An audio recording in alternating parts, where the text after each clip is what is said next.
داسې ښځې پیدا شوي دي چې تا ته زنګ وهي، تا ته پیغامونه درلیږي او ستا خیرخواهي غواړي او تا سره ملګرتیا کول غواړي، بالاخره تا سره ویډیو کال کوي، ویډیو چټ در سره کوي. کله چې ته هغه سره ویډیو خبرې کوې نو د حالت دې حد ته رسېږي چې تا ته هغه وایي ځان دې لوس کړه، ځان دې بربنډ کړه.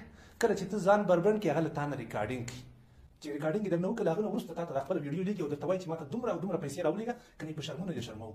دا یوه ورځ هم نه ده چې ته به ورته پیسې ولېږې خبره به ختمه شي. د ټول عمر لپاره تا د دې ښځې ځان غلام کړ. الله خاطر وکړي په هېڅ وجه باندې هم چا سره چې نه پېژنئ یا د پردیو ښځو سره د خپلې ښځې سره هم ویډیو کال ونه کوي، ځکه دا میډیا زموږ او ستاسو په کنټرول کې نه ده. هسې نه شي الله مه کړه چې د شرمندګي او د بې عزتي لامل وګرځېږي.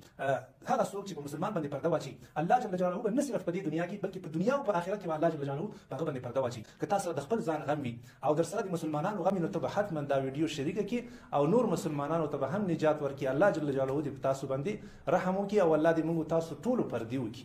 السلام علیکم ورحمة